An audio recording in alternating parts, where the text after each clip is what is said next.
Welcome back. When Chronixx visited our stage last year, he had an earth-shattering buzz and already racked up a catalog of recordings. Large enough to make an album, yet barely known.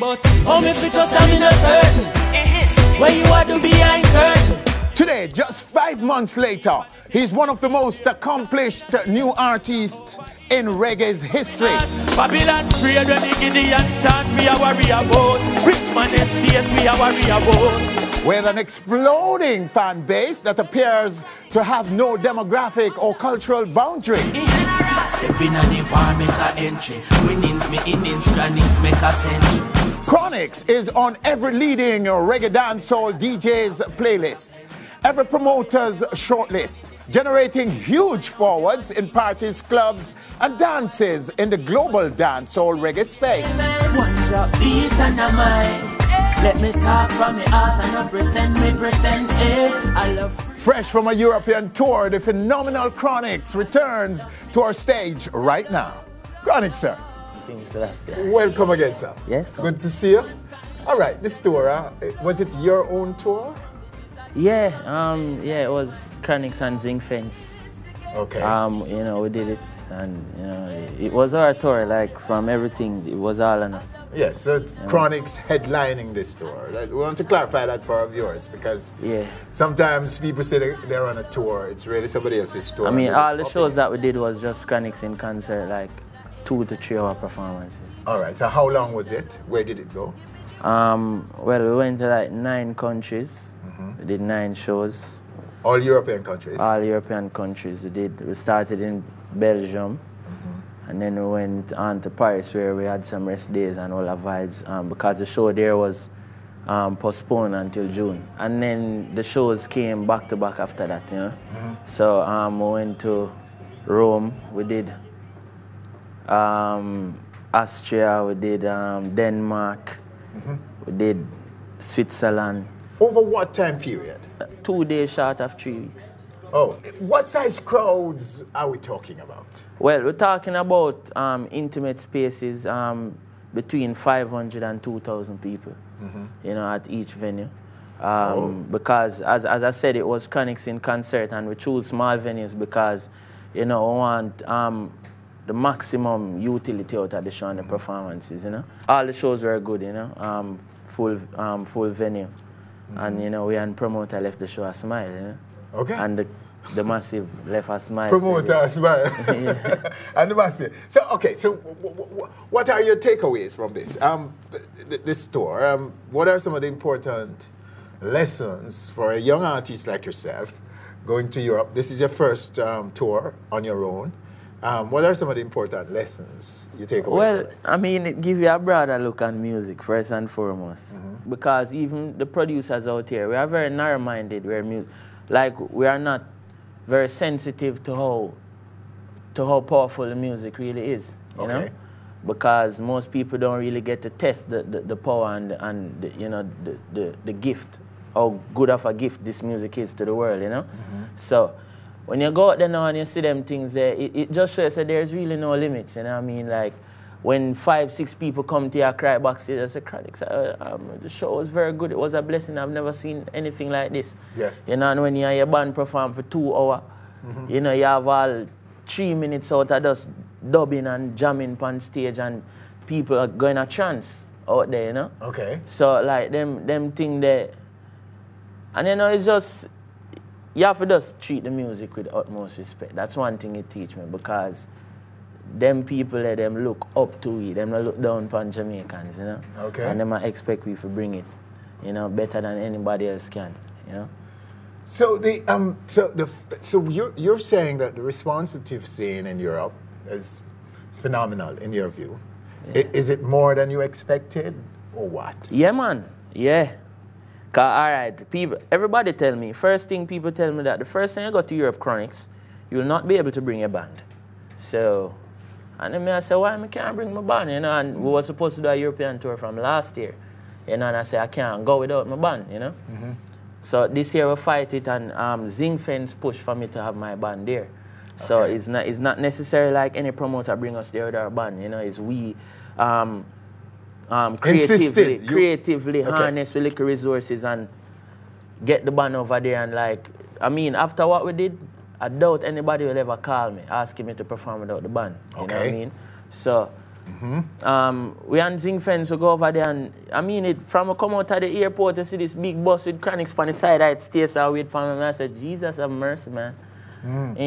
Selassie, I really, you know, open up a door for the youth them, and the youth them have to understand, say, no make nobody tell you, say, you're too young and your career not reach, just say it. You know, you have to make sure your first move is at a level so it can only get bigger from there. Because if people say in a very shabby way, them say first impression last, you know.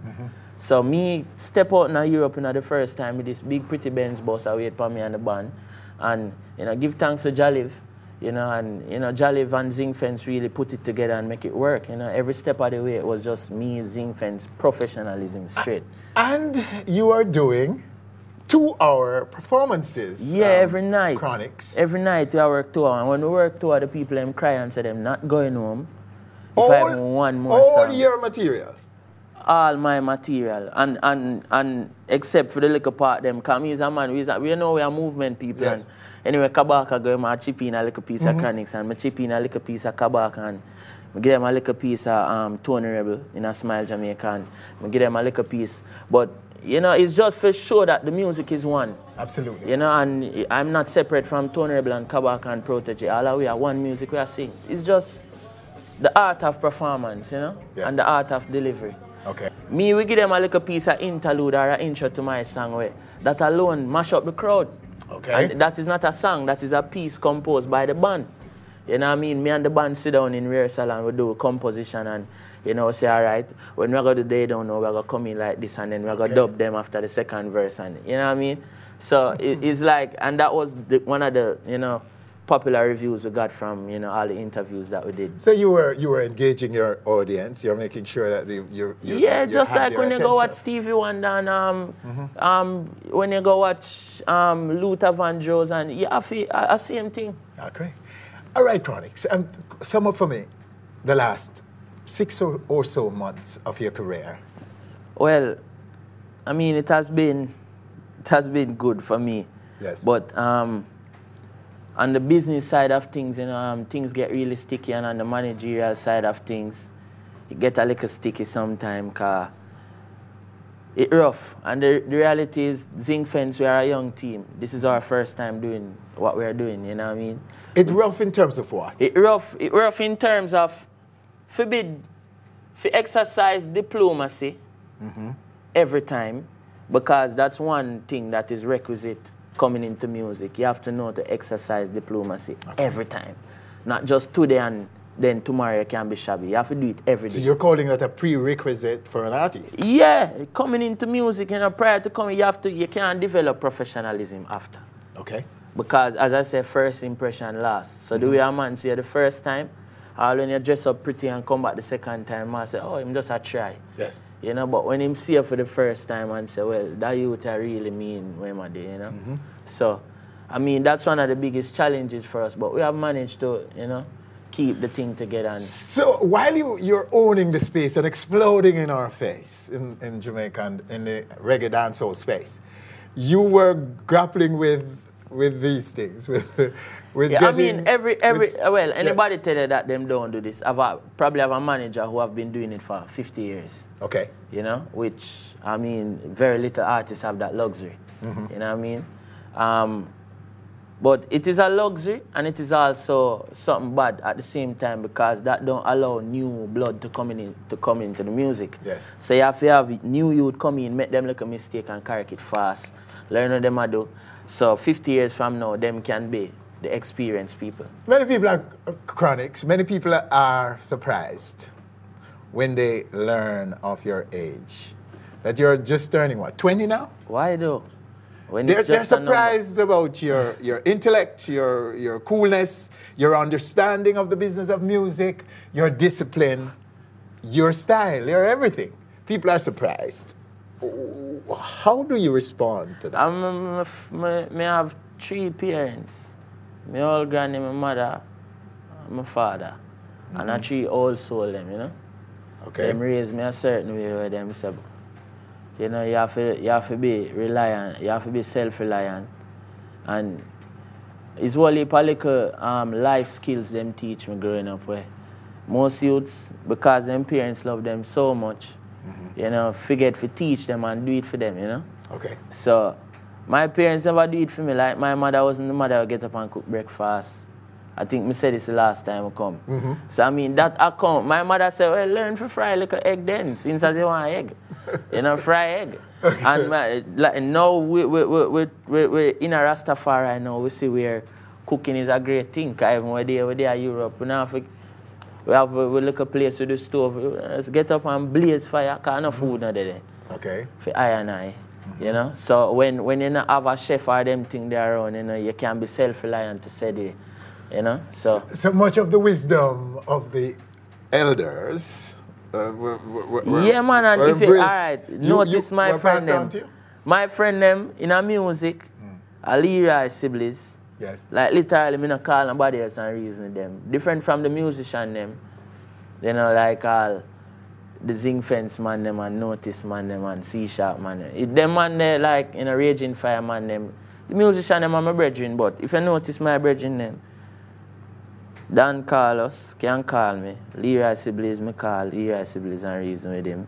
My father, Chakula, Gabby Selassie. You know?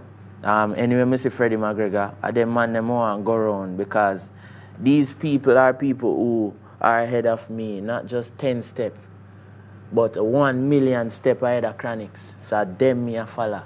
Okay. You know, it's for them teachings more drop on my shoulder, you know? Same. Yeah. To what extent do you attribute that to the broad fan base that you have? Your fan base is cutting across, as we say earlier, demographics. Old people, young people, people from all walks of life around to you, Chronixx. Do you attribute your embrace of the elders and of the icons in the music to that?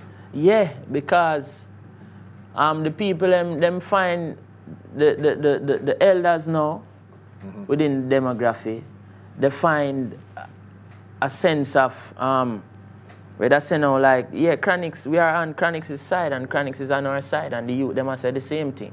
Okay. Because we have to know that age is one of the things where them use for separate you over time, just like race, just like gender.